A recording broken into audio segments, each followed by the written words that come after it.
The country club's terrace overlooked the 18th hole, where my father's golf buddies were wrapping up their Saturday morning round. I'd been invited to this family brunch with the explicit understanding that I was there to meet potential connections, people who might help advance my stalled career, as my mother delicately put it. "So this is the youngest one," Richard Hartwell said, extending his hand. He was a senior partner at one of DC's most prestigious law firms. "Your father tells me you work for the government." "That's right," I confirmed, shaking his hand. "Which agency?" his wife Patricia asked, her smile polite but disinterested. "I work in the executive branch," I replied simply. "Executive branch," my father interjected quickly. "Nothing too exciting, I'm afraid. Mostly administrative work from what I understand. Emily has always been more interested in public service than actual career advancement."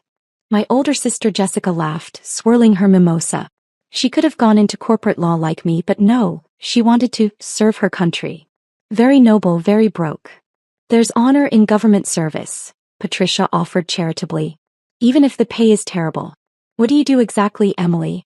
"Help process permits? Work in records." "Some boring government work," Dad explained before I could answer, his tone apologetic to his friends.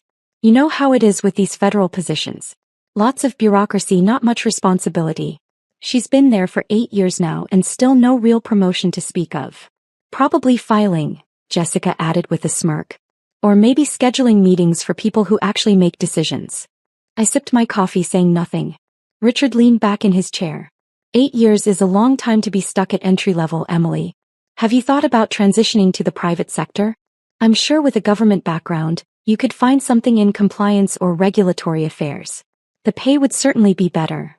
"I'm comfortable where I am," I said. My mother sighed heavily. "That's Emily's problem. She's always comfortable. No ambition to climb higher. Her brother David is a lead surgeon at Johns Hopkins. Jessica here just made junior partner at her firm, and Emily, well, she's content with her government job." "Which department are you in exactly?" Patricia pressed, clearly trying to find something positive to say about my career. "I work closely with several departments," I replied. "Cross-functional collaboration." "Ah," Richard said knowingly. "Administrative coordination. Someone has to keep the bureaucracy running, I suppose." "Exactly," Dad agreed eagerly. "Emily's always been good at organization and detail work. Just not particularly ambitious about advancement." Jessica leaned toward Patricia conspiratorially. "She could have clerked for a Supreme Court justice with her credentials. Yale Law, top of her class, law review. Instead she took some entry-level government position and has been there ever since. We've tried to convince her to do something more with her life, but..." She shrugged helplessly. "I'm doing exactly what I want to do," I said calmly. "But for how long?" Mom asked, her voice tinged with frustration. "You're 36, Emily. When are you going to start building real wealth? Real influence? You can't live on a GS-12 salary forever." "GS-12? Richard raised his eyebrows. "After 8 years? Emily, I don't mean to be harsh, but that's concerning. Most people are GS-14 or 15 by that point if they have any real trajectory." "Government careers move slowly," Patricia said kindly. "I'm sure Emily has good job security at least." "Job security without advancement is just another word for stagnation," my father declared. "That's what I keep telling her. Security doesn't build dynasties. Take Richard here, senior partner by 40. That's ambition. That's drive." Richard nodded modestly. "The private sector rewards merit. Government work, well, it's very egalitarian. Everyone moves at the same pace regardless of talent." "Exactly," Jessica exclaimed. "Emily has all this talent, all this education, and she's wasting it pushing papers in some windowless office in DC. It's tragic." "I have a window," I mentioned. "Oh, a window," Mom repeated sarcastically. "Well, that certainly makes up for 8 years of career stagnation." The waiter arrived with our food, eggs Benedict, smoked salmon, fresh fruit. The conversation paused briefly. "So what does a typical day look like for you?" Patricia asked, clearly still trying to be polite. "What kind of tasks do you handle?" "I review briefings, attend meetings, coordinate with various stakeholders, advise on policy matters," I said. "Policy matters," Dad scoffed gently. "Emily, you're not a policymaker. You support policymakers. There's a difference." "She probably means she delivers policy briefings to her superiors," Richard suggested. That's good experience actually. Shows attention to detail. If you ever want to interview at my firm, Emily, I'd be happy to put in a word. We're always looking for people with government experience to help us navigate regulations. That's very generous, I said. But I'm happy where I am. Jessica shook her head in disbelief. You keep saying that. Happy. But Emily, you could be making $300,000 a year in private practice. Instead you're making what, 70? 80? Something in that range, I said vaguely. See? That's the problem, Mom interjected. You're not even sure what you make. You're not thinking about money at all. Meanwhile, your sister is buying investment properties, your brother just bought a vacation home in the Hamptons, and you're living in that tiny apartment in Arlington. It's a nice apartment, I defended mildly. It's 700 square feet, Jessica countered. Emily, I'm saying this because I care. You're wasting your potential. You were brilliant in law school. Everyone expected great things from you. And now you're just maintaining. Not growing, not advancing, just existing in some mid-level government position that nobody's even heard of. Richard's phone buzzed. He glanced at it and his expression brightened. Speaking of government positions, I just got confirmation. We're meeting with the Deputy Secretary of State next week about the trade agreement negotiations. Finally got through the bureaucratic red tape. Impressive, Dad said admiringly. That's the level Emily should be aspiring to reach. Deputy Secretary, cabinet-level positions. Real power. Those positions are political appointments, Patricia noted. You need connections for that level. No offense, Emily, but I doubt you've built that kind of network doing administrative work. You never know, I said. Jessica laughed. Emily, be realistic. You'd need to know senators, congresspeople, maybe even the president's inner circle to get anywhere near that level. You've spent 8 years filing papers and attending meetings. That doesn't build the kind of relationships that lead to real power. My phone vibrated in my purse. I glanced at it discreetly under the table. Secure line, White House Situation Room. I set the phone face down beside my plate. More government busy work? Dad asked, noticing. Can't even enjoy a Saturday brunch without them calling. It's the nature of government work, Richard said sympathetically. They don't respect boundaries because they know you have nowhere better to go. In private practice, clients respect your time because you're billing $500 an hour. Emily doesn't bill anything, Jessica pointed out. She just does whatever her supervisor tells her to do. That's what happens when you don't have real leverage. My phone buzzed again. Then again. Emily, please, Mom said. Turn that off or step away and deal with it. This is family time. I picked up my phone. 3 messages, all marked urgent. James Morrison, Chief of Staff. Emily, we have a situation. Ukraine intelligence intercept. Need your assessment immediately. General Patricia Collins, Joint Chiefs Advisor, we have confirmation of troop movements near the border. NSC meeting convening in 30 minutes. Your presence required. Director Sarah Zhang. Say, Emily, this can't wait. We need you in the Situation Room now. I'm sorry, I said, standing. I need to take this. On a Saturday? Patricia asked, surprised. Government emergencies don't follow business hours, I explained, already moving away from the table. I walked to the far end of the terrace, away from other diners, and dialed the secure line. This is Emily Carter, I said quietly. James Morrison's voice was tense. Emily, thank God. We've intercepted communications suggesting coordinated military movements in 3 separate regions. The president wants your analysis before we brief congressional leadership. How fast can you get to the White House? I'm in Great Falls, I said, checking my watch. 40 minutes with security clearance. We'll have a car to you in 5 minutes. Send your location. James, give me the basics now so I can start processing. Encrypted channels show unusual coordination between state actors in Eastern Europe and the Middle East. Patterns match the scenario you briefed us on 3 months ago, the one about coordinated pressure testing of NATO response times. I closed my eyes, running through the intelligence assessments I'd been monitoring. Have we confirmed satellite imagery? Being analyzed now. NGA is sending preliminary assessment to your secure device. Emily, if you're right about this coordination, it means we're looking at a deliberate test of alliance response capabilities, I finished. Not an immediate threat but a rehearsal. Give me 10 minutes to review the intercepts before the meeting. You've got it. Car is 2 minutes out. And Emily, the president specifically asked for you. Not the NSC, not state. You.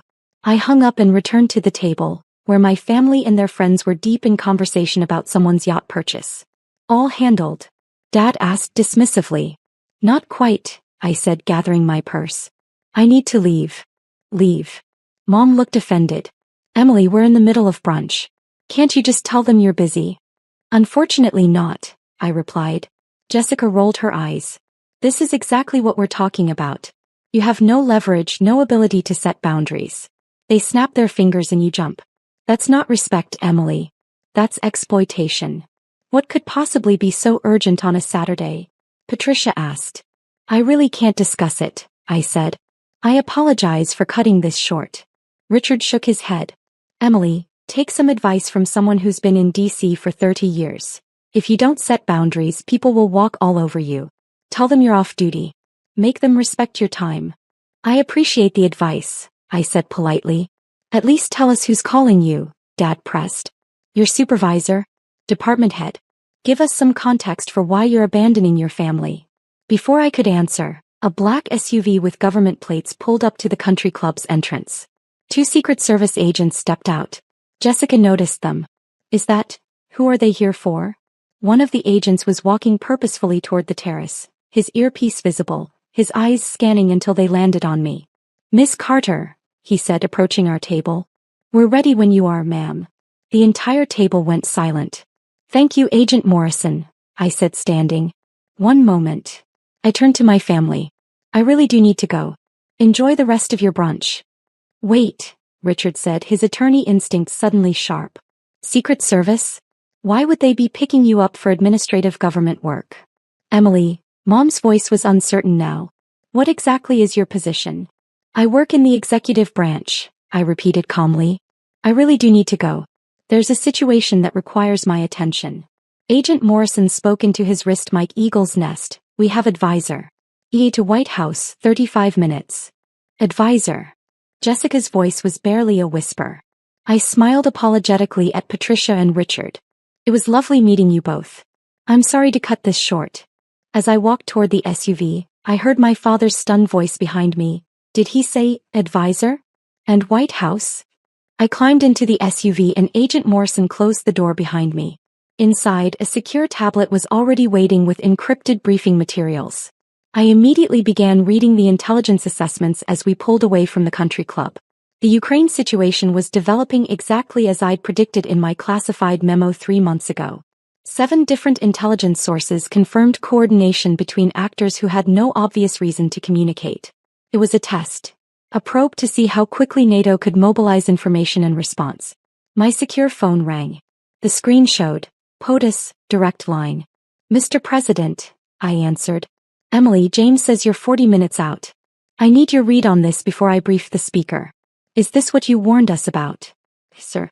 This matches the coordination pattern I identified in the spring. They're testing our response time and information sharing protocols. It's not an imminent attack. It's reconnaissance for future planning. So we're not looking at military response? No, sir. We're looking at diplomatic signaling combined with enhanced monitoring. I recommend we demonstrate that we detected the coordination faster than they expected. Show them we're watching and we're sharing intelligence seamlessly across alliance partners. That's what I thought you'd say. See you in 30 minutes. The line clicked off. Meanwhile, back at the country club, I would later learn that my phone, the one I'd left on the table in my haste, had started buzzing with notifications. My sister Jessica, shocked and confused, had watched as the screen lit up with messages. Secretary of State. Emily, confirming you'll brief us after POTUS meeting? National Security Advisor. Your assessment was correct. They're testing us. Director of National Intelligence. Need your analysis for congressional briefing. Oh my God, Jessica had whispered, reading the notifications. Mom, look at her phone. My mother had picked it up with trembling hands, seeing message after message from cabinet members, military leaders, intelligence directors. This isn't possible, Dad had said. Those can't be real. Richard, the attorney, had been more practical. Those are official government numbers. I recognize several of them from cases I've worked on. Those are real. The phone had rung then, the caller ID showing Chief Justice Martinez. No one had answered it. Patricia had been scrolling on her own phone, her face growing paler. There's an Emily Carter listed on the White House website. Deputy National Security Advisor. Confirmed by Senate 8 years ago. Former Yale Law, former clerk for Justice Roberts, former DOJ National Security Division. She'd looked up. There's a photo. It's her. The silence at that table had been absolute. Deputy National Security Advisor, Richard had repeated slowly.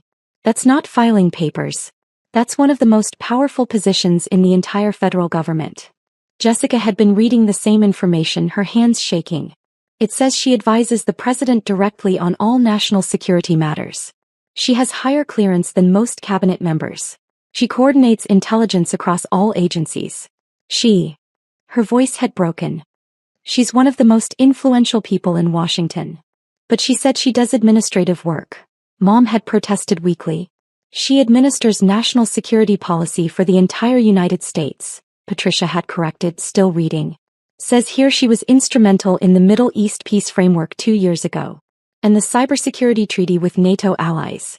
And the trade negotiations with Southeast Asia. Her work is classified, but the results have reshaped U.S. foreign policy. Dad had picked up his phone with shaking hands and Googled my name. The results had painted a picture none of them had bothered to see before. Washington Post, the most powerful person you've never heard of, inside Emily Carter's influence on U.S. security policy, he'd read aloud. Foreign Affairs Journal, Deputy Advisor Carter's strategic vision redefines modern diplomacy. The Economist, how one woman changed the way America thinks about global security. We called her a file clerk, Jessica had whispered. We told her to interview at law firms for compliance positions. Richard had been reading his own phone, his expression mortified. She doesn't need to interview anywhere. According to this, she's been offered positions at every major think tank, law firm and consulting group in Washington. Harvard offered her a full professorship. The Council on Foreign Relations wanted her as president. She turned them all down to stay in government service. Her salary, Mom had said faintly. We said she makes 70 or 80,000. Deputy National Security Advisors make the executive level 2 salary, Richard had informed them. That's $203,700 annually. Plus she likely has outside income from publishing and speaking engagements. She's probably making close to $300,000 a year, not counting the value of her security clearance and access. And we patronized her, Jessica had said, tears starting to form. For 8 years, we've treated her like she was failing at life. Patricia had found a video clip from a foreign policy conference. Look at this. She's on a panel with former secretaries of state, ambassadors and policy experts. They're all deferring to her analysis. The moderator calls her the most brilliant strategic mind of her generation. My father had watched the video, seeing me articulate complex geopolitical strategy with the kind of authority that made experienced diplomats nod in agreement. His face had crumbled. She tried to tell us, he'd said hoarsely. She said she worked in the executive branch, coordinating policy, advising on strategic matters. We didn't listen. We didn't ask. We assumed. The phone on the table had buzzed again. Another message, this one visible on the lock screen.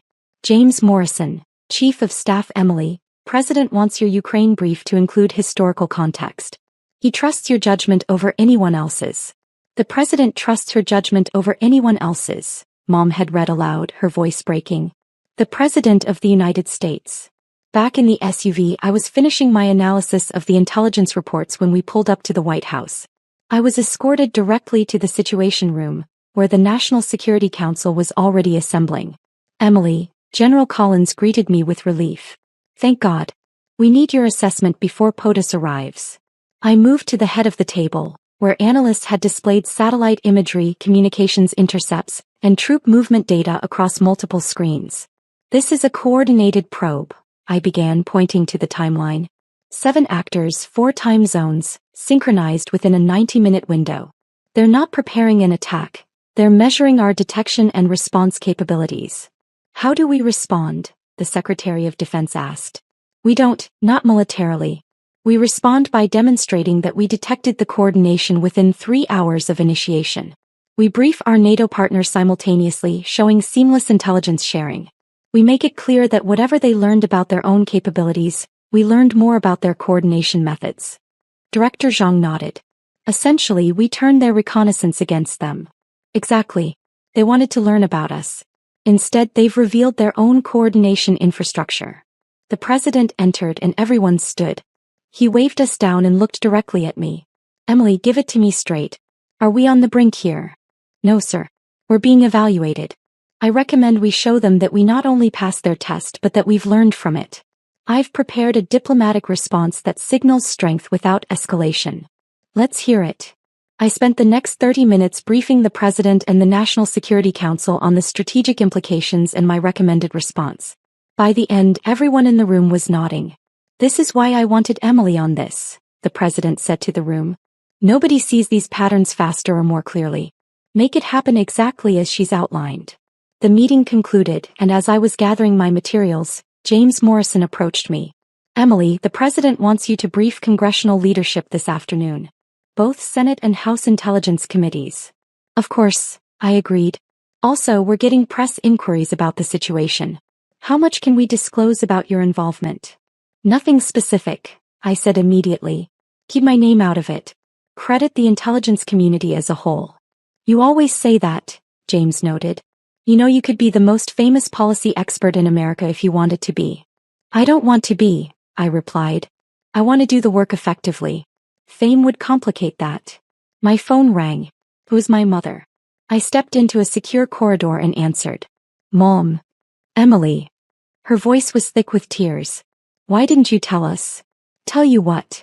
That you're one of the most important people in the government. That you advise the president. That you're not filing papers, you're making policy that affects the entire world.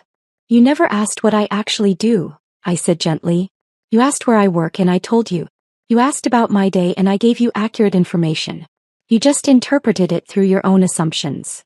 We were so cruel to you. So dismissive. We thought you were wasting your potential. You thought I was wasting the potential you envisioned for me, I corrected. Corporate law, private wealth, visible success. But that was never my goal. I wanted to serve my country at the highest level possible. I'm doing exactly that. Jessica is devastated. She told you to interview for compliance positions. She compared you to her own junior associates. Jessica measures success by partnership tracks and corner offices. I measure it by impact. We have different values. Your father. Emily, he told his friends you were doing boring administrative work.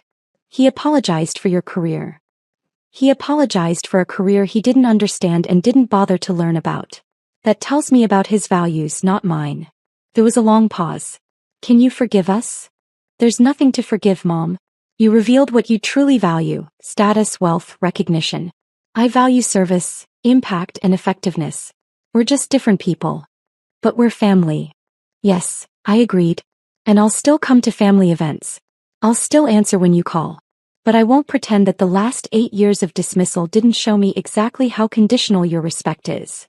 Emily, please. I have to go, Mom. I'm briefing congressional leadership in 2 hours and I need to prepare. I'll call you next week. I hung up and returned to my office, a large window-lined space with a view of the Washington Monument. My assistant was waiting with additional briefing materials. Ms. Carter, the Senate Intelligence Committee Chair, wants to discuss your analysis before the formal briefing. Set it up for 1 hour from now, I instructed. As I reviewed the materials, my phone buzzed with a text from Jessica. Emily, I'm so sorry. I had no idea. Can we talk? I typed back. I'm glad you know now. But knowing my position doesn't change who I am. I'm the same person I was this morning. The only thing that's changed is your perception. Her response came immediately. That's not fair. We would have treated you differently if we'd known. I replied, exactly. And that's the problem. I set my phone aside and focused on preparing for the congressional briefing. This was what mattered. Ensuring that our nation's leadership understood the strategic implications of the morning's intelligence and could make informed decisions about our response. My family's belated recognition of my position was irrelevant to the work. Later that evening, after briefing both intelligence committees and coordinating with our NATO partners, I returned to my tiny apartment in Arlington. It was indeed 700 square feet.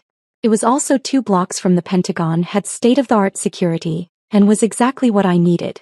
I made myself dinner, pasta with vegetables, and settled in to read the latest intelligence assessments from East Asia.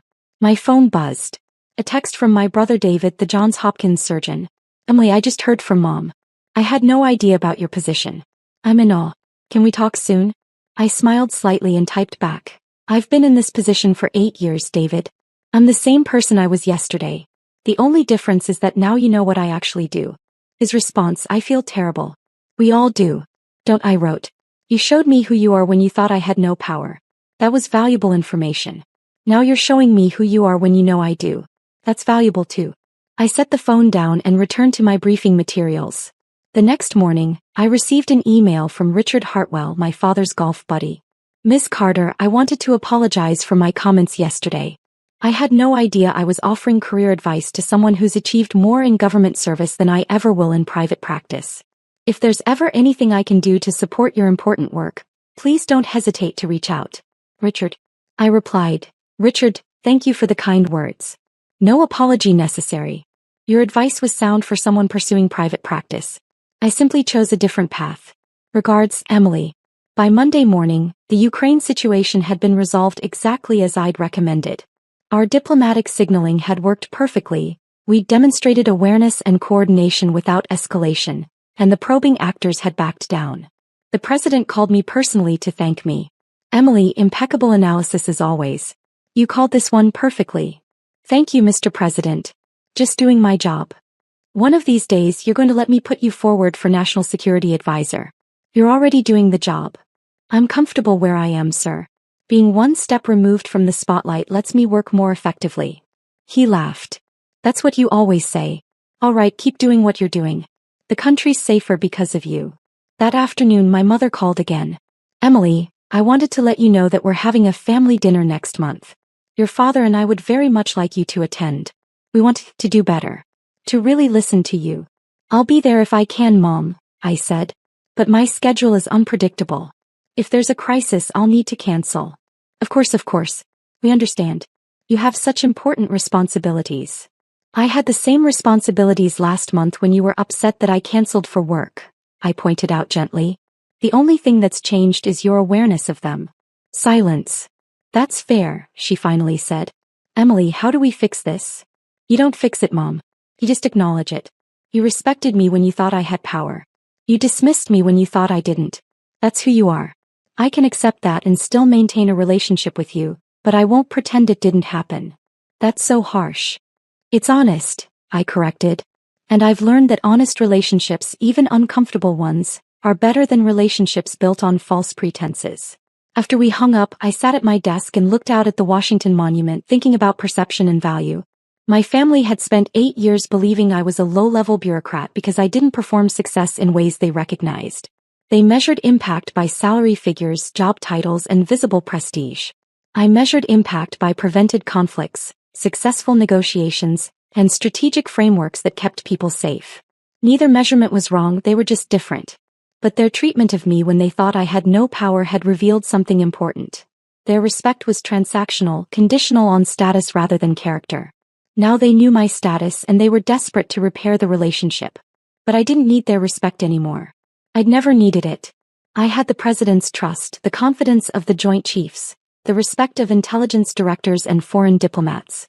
I had prevented wars, brokered peace, and shaped policy that affected millions of lives. My family's opinion of my success had never been relevant to my actual success. And recognizing that was its own kind of liberation. I turned back to my computer where a new intelligence brief was waiting for my analysis.